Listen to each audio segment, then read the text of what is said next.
अंतोळी येथील ग्रामदैवत स्वयंभू चहुमुखी हनुमान मंदिरामध्ये हनुमान जन्मोत्सवानिमित्त हजारो भाविकांच्या उपस्थितीत दहीहंडी कार्यक्रम उत्साहात संपन्न. समीर शेख प्रतिनिधी अंतोळी. चैत्र पौर्णिमेच्या दिवशी सर्वत्र हनुमान जन्मोत्सव मोठ्या उत्साहात साजरा करण्यात येतो. याच पार्श्वभूमीवर दक्षिण सोलापूर तालुक्यातील अंतोळी गावातील स्वयंभू चहुमुखी हनुमान मंदिरामध्ये हनुमान जन्मोत्सव मोठ्या उत्साहात साजरा करण्यात आला.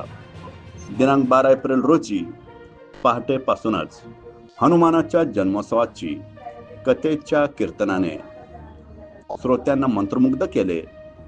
सूर्योदयावेळी हनुमान जन्मोत्सव करण्यात आला. जन्मकाळ होताच पुष्प वर्षाव करून मिठाई प्रसाद म्हणून वाटप करण्यात आले. यावेळी विधिवत श्री हनुमानाच्या मूर्तीला अभिषेक करून पूजन करण्यात आले. त्यानंतर सर्व भाविकांनी दर्शन घेतले व दिनांक 13 एप्रिल रोजी स्वयंभू चहुमुखी हनुमान मंदिरामध्ये हनुमान जयंतीनिमित्त हजारो भाविकांच्या उपस्थितीत दहीहंडी कार्यक्रम उत्साहात साजरा करण्यात आला. दिवसभर भारुडाचा कार्यक्रम करण्यात आला.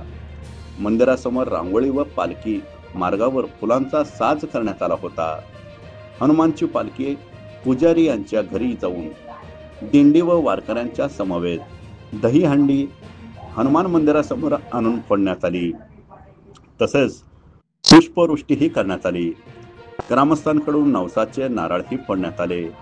या कार्यक्रमास पंचक्रोशीतील ग्रामस्थ व गावकरी मोठ्या संख्येत उपस्थित होते. दिनांक 14 एप्रिल रोजी भव्य दिव्य जंगी कुस्ती स्पर्धेचे आयोजनही करण्यात आले आहे. ताज्या घडामोडी जाणून घेण्यासाठी आजच बहुजन आवाज न्यूज चॅनलला लाईक, शेअर आणि सबस्क्राईब करा.